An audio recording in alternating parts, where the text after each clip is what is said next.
Man, how's it going, everybody? My name is Infamous Isaac, and here with the video on The Matrix, a 1999 movie made by the Wachowski brothers, who, and I don't mean this to say this in a bad way or like anything like that, but now are both transgender, so they are the Wachowski sisters. But this was made in the 90s, so it was like 20 years ago. It's a completely different time period, and I'm glad that people are more comfortable being themselves. I remember seeing like the drama with Mr. Beast and his friend where the man, well, excuse me, not the man, but the person went from man to woman, like they're trans now. And it's like, there's been a big uproar on the internet, but it's like Mr. Beast is supporting his friend. That's really cool. But that is not what this video is about. Not at all. What this video is about is Keanu Reeves, Laurence Fishburne, and The Matrix. So this movie again came out in the 1990s, and it's pretty old. I ain't gonna lie, it's pretty old. At least like 20 to 30 years old. So that's something to think about when you go into this.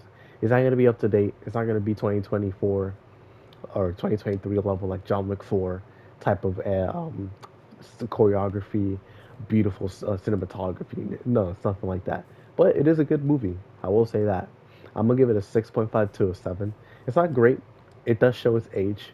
It's not like it's a timeless classic, but it's a good movie. You'll have your fun with it. It's funny, like unintentionally funny, but it's also intentionally funny. It has some cool choreography. It really shows how culturally impactful the Matrix really was, because it's like, oh shoot, like you see a lot of influences on other media, and just how this movie really changed the way action is perceived in sci-fi, and just how you can really take weird and indiscriminate, or not indiscriminate, but undefined and just abstract concepts, and just make anything you want from them, because that's what sci-fi really is. You take the future with technology and you make it weird, because it's so hard to define, because there's nothing really to define it with now in the present.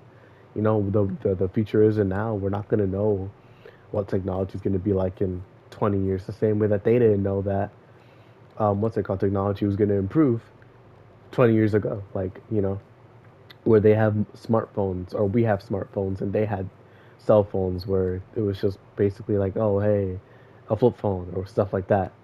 So things were different back then, the same way that things are going to be different now in the future. But it's cool. Like I like the concept of the Matrix a lot.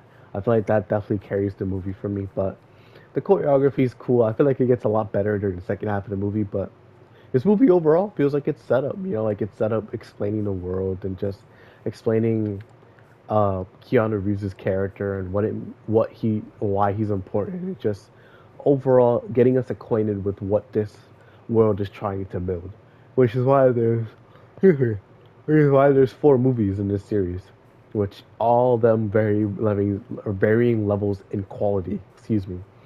And I want to make it clear that I don't think I'm gonna watch the rest of the Matrix movies, because like I already heard so many like divisive opinions on the movies that I just wanted to watch the first one and leave it at that. If I ever watch the other ones, then I'll record it and upload videos to them. But right now, like I have no vested interest in watching the other movies, and if I did, it would have been because this movie was really good. But it was good. It was just okay.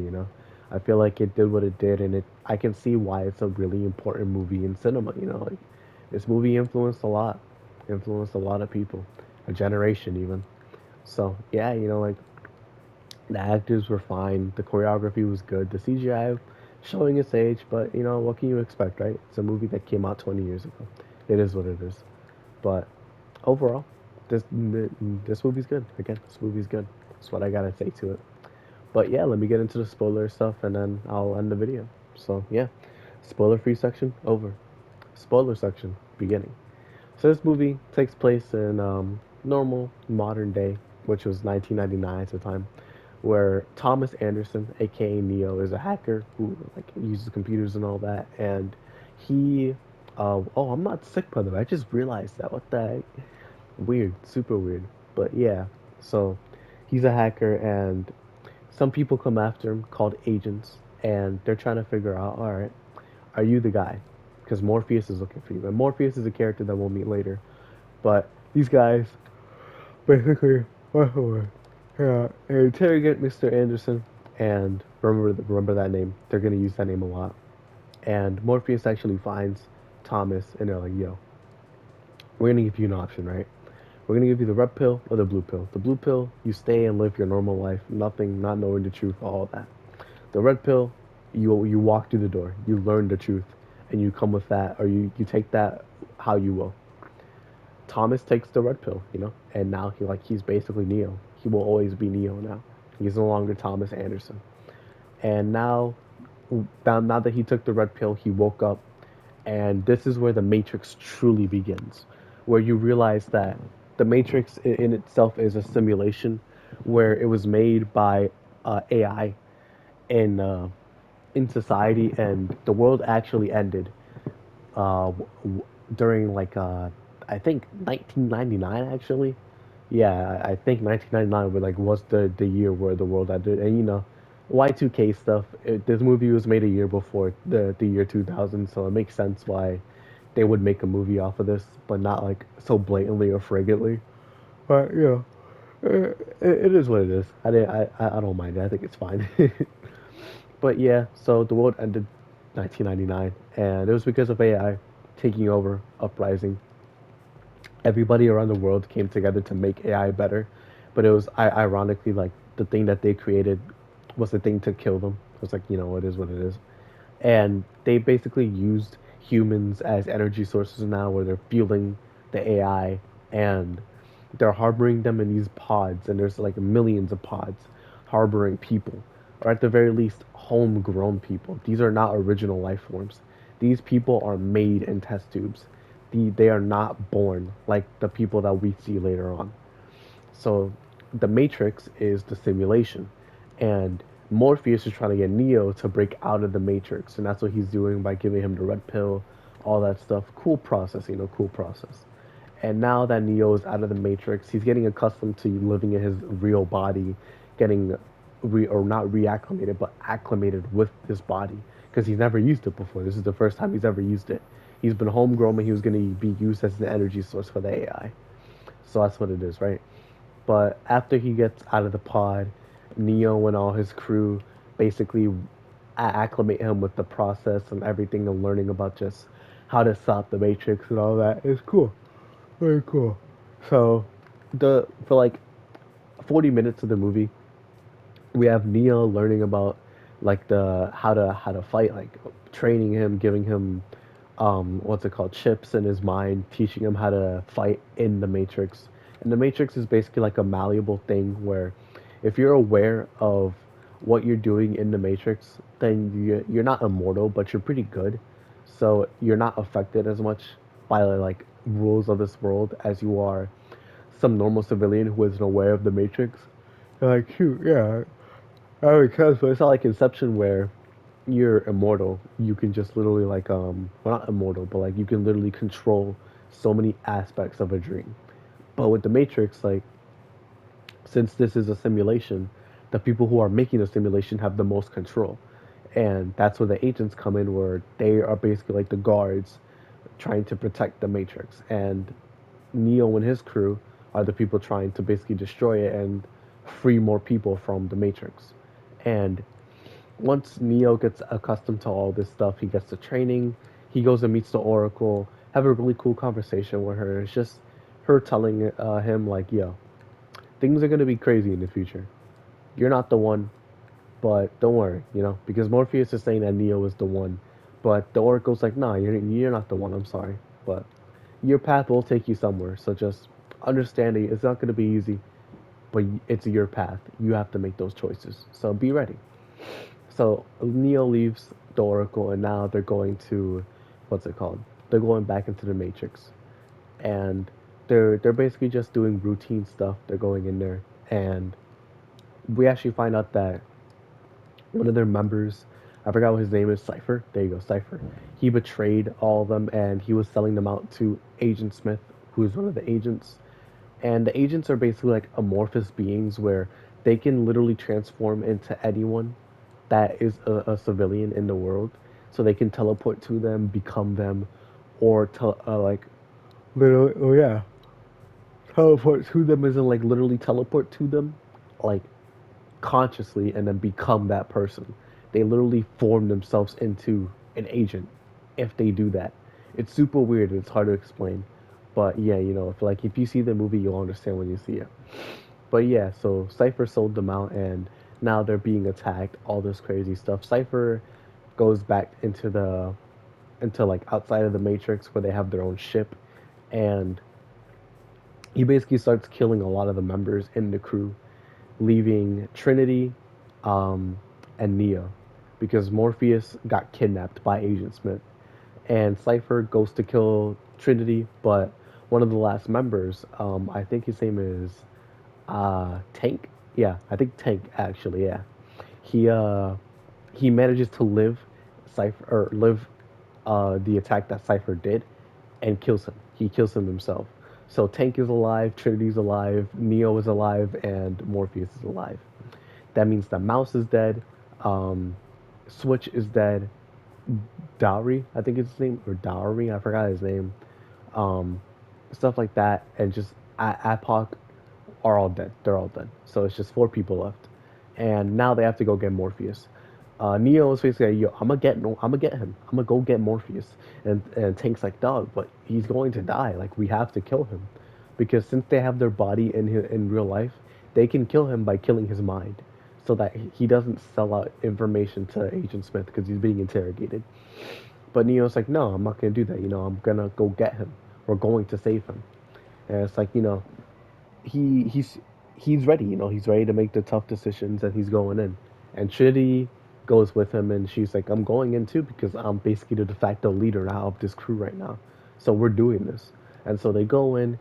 They launch a crazy raid on the agents that are holding him hostage, and it's you can really tell now that all the scenes in this movie, or a lot of the scenes in this movie, you can see the influence and the cultural impact that these scenes had, because I recognize a lot of these scenes, like the hallway scene with the guns, and where it's like you're passing through security, or it's the airplane scene, or it's Neo dodging bullets, or it's Neo and Morpheus fighting and stuff like that. It's like stop trying to hit me and hit me scene. It's like there's so many scenes in this movie that are just iconic. Like this movie really showed how creative you could be in cinema. It's super cool. But yeah, so once they get Morpheus, like they take care of some of the agents, like not killing them, but they manage to escape them. Morpheus gets sent in, Trinity gets sent in, and now it's just Neo stuck in the simulation, while Morpheus and Trinity are outside. They're back with Tank, and Neo now has to have this crazy fight with Agent Smith, and it's literally like Mr. Annnnderson versus Agent Smith, and it's super cool. Generally, like the best part of the movie is just seeing him overcome this like amorphous, strong, unidentifiable, like indifferent and unoriginal character, and it's just like he's such a menace. That's all the part that matters. Like Agent Smith is the one that has the most emotion out of all of them, and that really differentiates him between the other ones. Like the man feels like Willem Dafoe playing Green Goblin, like not crazy, but just evil, genuinely just evil. It's insane. But yeah, like a really cool fight between the two, awesome choreography, really cool scenes, really imaginative scenes, and Neo manages to live against Agent Smith. He goes to a hotel where Tank is telling him to go. Meanwhile, Tank is getting attacked by like robots, and they have to get Neo out before they die themselves. And Neo gets to the hotel. He gets shot a bunch of times by Agent Smith, and he's basically dying. And this literally means that he will die in real life because he died in the Matrix. And Trinity's just like, Neo, I love you.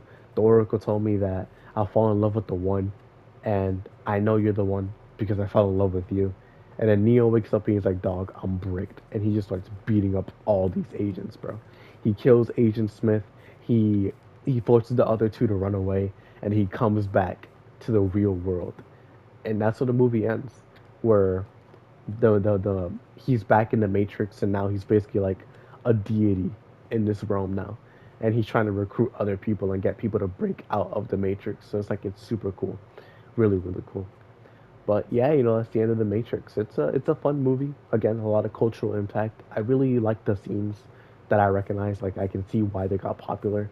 Like the Neo and Agent Smith fight, really cool. I really mess with that one. But just overall, This movie's good. It's good. Like it's not great. It's not great. I will admit. I'll be the first to admit. And could it be better? Yes. But again, you gotta consider the time period that it came out in. There's just a lot of stipulations and um, not coincidences, but yeah, just stipulations that help influence my score for this movie. It would be lower, but I did get enjoyment from this movie, so it's not like it was a bad movie. And again, like I have to put my mindset into when this movie came out, so it's like, it is what it is. Times were different, people were different. The Wachowski brothers were completely different people at the time, and things are just a lot different now. Where I'm looking at this movie and I see Laurence Fishburne and Keanu Reeves. I recognize them from Cyberpunk and John Wick more than I do what's it called, the Matrix. Excuse me, the Matrix. So it's like that. That's just how it is. Time periods are gonna influence it. But yeah, overall MVP of this movie, I gotta give it to Morpheus. Runner up is Mouse, then Neo. Morpheus was fire. He was generally fire. That man was loyal to the soil, believed in Neo since day one. Genuinely cool. But yeah, soundtrack actually. There's one track that really stuck out to me, and it was because I recognized it because I listened to it before. I think it's like dance club or like club or something. I forgot what it's called, but it's a 7 minute track from The Matrix. Really cool song. Really cool song. It's so hard to remember what the track is actually called, but they like this movie had some good music. China had some good music. It was original. It was cool. It was 90s, and that's what matters. It was trying to be futuristic, but it dated itself. But regardless, overall, good movie, fun movie. I enjoyed it. I'm not gonna go on to the other ones, at least not for the foreseeable future. But it is what it is. It's not like it's the end of the world. If you guys really want me to, I may give it a watch. But let me know what you guys think below. And I'm gonna end it here for now. Thank you all for watching. Hope you all enjoy, and I'll see you all in the next video. Peace.